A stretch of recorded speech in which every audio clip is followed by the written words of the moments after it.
Hi again, everyone. I'm olliemathews. This is Societal Narcissism. This video is sponsored by contribution from Ladies at Liberty, who gives a monthly contribution, which I'll use for this video.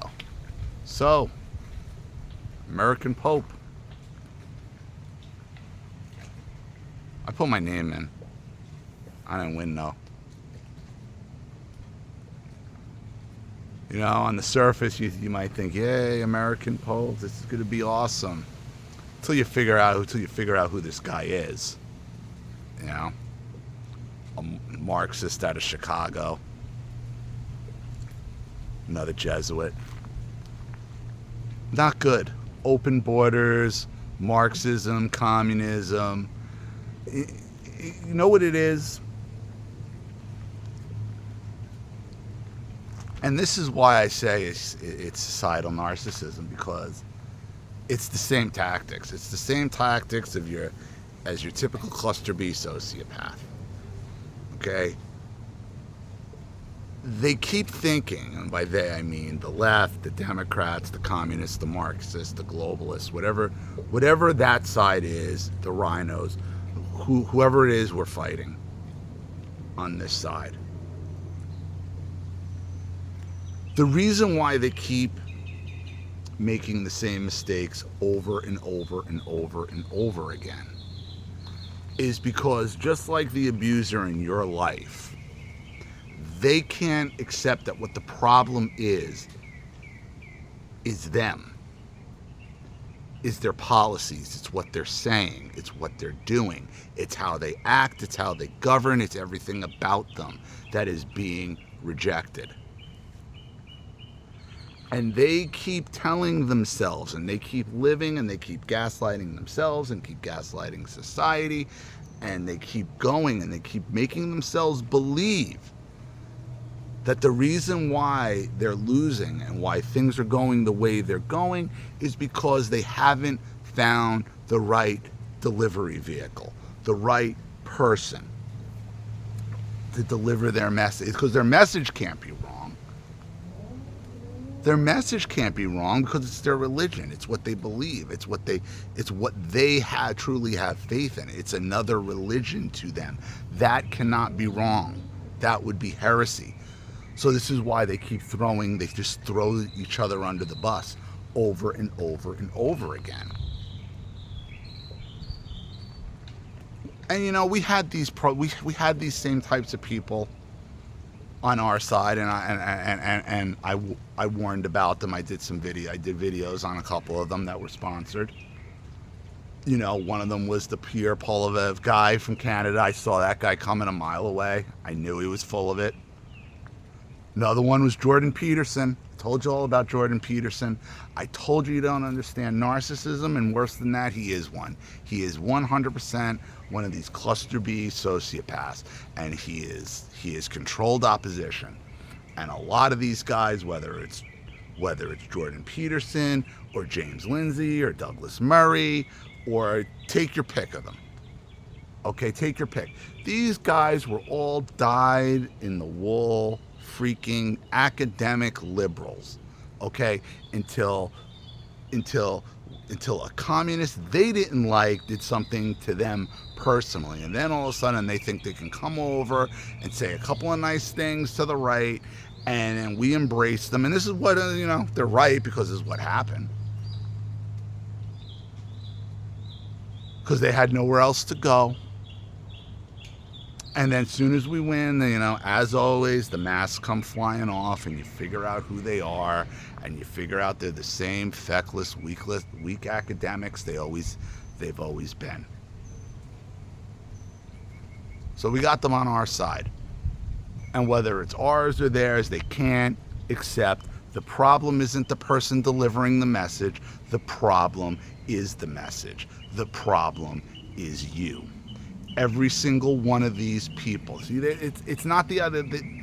It's never the ideology. It's the person, and every one of them believes as long as I'm the one running it, or somebody I approve of, then this will work. This communism, this socialism, this Marxism will work, and this is why they're able to just continue to gaslight themselves, gaslight the world, into thinking that this isn't a messaging problem, that the problem isn't your ideology specifically, that the problem is whoever's delivering it. The people just don't understand. They can't see it. We just have to have a different way to get people to understand. No, the problem is your ideology. And they'd rather die. They'd rather die than accept that. So, along those lines, how do you get an American Pope, even though they've said for years there could never be an American Pope because the Vatican was terrified of the American Catholic Church because of its size and its power and everything that goes on in it. They would never, ever have an American Pope until Donald Trump gets elected. And they think we're so stupid that all they got to do to divide the Catholics is now they throw in an American Pope who's from Chicago, who's anti-immigrant, who's pro-immigration, like the whole nine. Like, listen, my problem is with the Catholic Church, is with the Church itself, not with Catholicism and not with Christ. My problem is the Church. The Church is corrupted.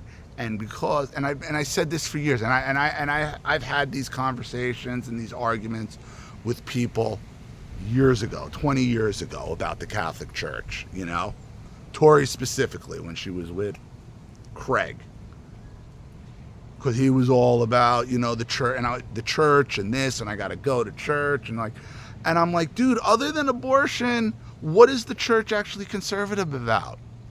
Nothing. And the only reason they're conservative about abortion is because it's a money thing. They want more they don't want abortion because they want more Catholics, because more Catholics equals more contributions equals more money. That's all that's about. But these people are so empty and so vapid, they think that the answer to Trump, okay, is an American Pope, a left-wing American Pope. Like, they think the answer to all, like, the podcast bros and the right-wing podcasters, we need a right-wing Joe Rogan. Well, I'm sorry, we need a left-wing Joe Rogan. Well, you dumbass, Joe Rogan is left-wing. You guys have gone so goddamn crazy, like you make him look reasonable. He's mostly reasonable, and there's stuff I don't agree with him on, but he's not on the right. He's not right.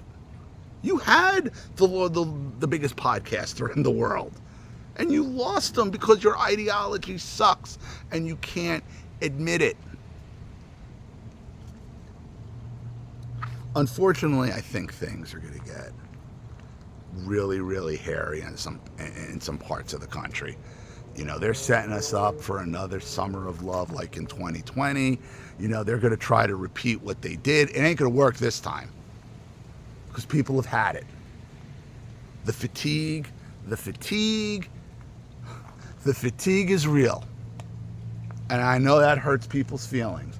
The fatigue is real. We're not having it anymore. We're not having it. It's over. Like that whole thing is done. Done. You ran your course with it. We're not listening to it. So, thank you for everybody for your patience and all. Today the property closed, so there's been like a lot of inspections. There's been a ton of stuff going on. Staley is gone, unfortunately. You know, feeling okay about it now. It's, you know, it's been a couple weeks. It is what it is. I built up not quite. I got a couple. I still got a couple narcissism stories. I know I got to knock out, but I got a ton of stuff culturally in the queue, ready to go. Pitidiots stories, boomers and Pitidiots. And you know, I guess I jinxed myself today when saying, you know, a couple weeks ago about about now having pit bulls in this neighborhood. Today I'm coming back from my walk. I'm almost back. It's actually on this block I'm filming from now. I'm coming down. I'm like on the very last stretch, and I see this skinny white chick with a pit bull on one of those rope on one of those rope leashes. It's just a rope. She's just holding the rope by the loop in one hand and letting the dog just go. Lead. I think had to be like a 10-foot lead. I go all the way, like I'm walking in the street. I'm walking down the left side of the street. She's coming down on the same side as me. So I go all the way into the middle of the road, past the middle, to the right, and she lets this fucking dog come right at me, like full lead. Like she's looking at me, lets it come, and I think she's doing it. Now, the dog wasn't charging. I don't think the dog was charging at me like he was trying to attack me, but you don't know with these dogs. And the way she's holding the dog, she weighed about 115, 120 pounds max.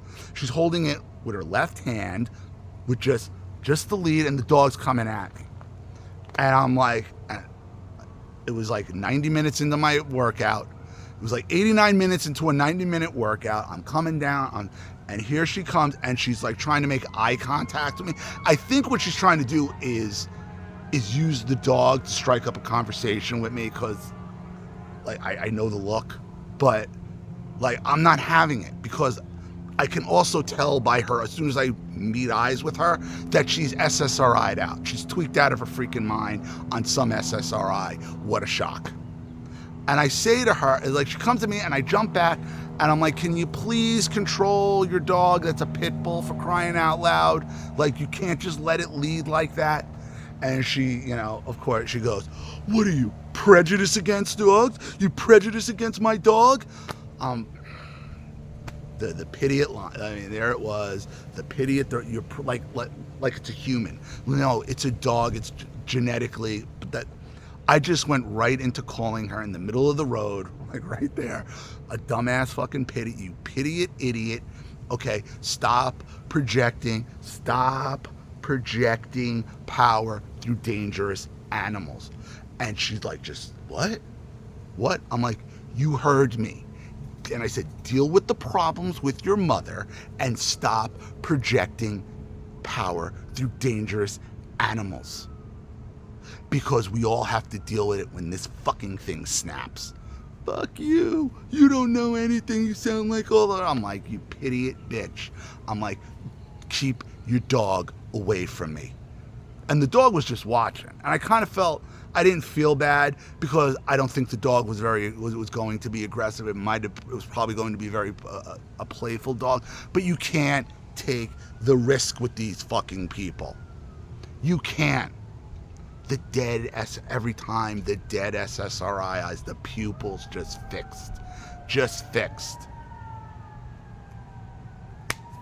And those of you who know me and have asked questions about this, about people we know from our past of why, okay, think about how she was raised, dude. Think about how she was raised. Think about what she went through and who raised her. Think about why she might want to project power through a dangerous animal. I mean, it's pretty simple. It's pretty simple. So then I just, came back, that was great, and so on. So also today is the official, it's 6 months today that I started keto. I am at about 98 pounds, about 100 pounds now, down 98.5 to be exact. So it's pretty wild, and I'll say this: I feel better and better and better every day, and my mind clears out more and more every day. So get these chemicals out of your life. All right, guys. So I'm going to be getting to these other videos very shortly. Just bear with me. I got some other odds and ends going on. But please, if you want to get on the queue, if you want to get a narcissism story, if you want me to cover some kind of social event, you guys know what to do with the links in the description box. Please do, if you do enjoy this channel, please consider supporting it. Without you guys, all this goes away. And again, I know it's been a weird couple of years for me. It has. It's been a very strange couple of years. And if you would have told me 6 months ago I would be standing in front of you at 189 pounds, I mean, I thought it was over. I did. And my perspective on things and the way my mind is working and the way everything is happening right now is very, very new to me. It's very different for me right now.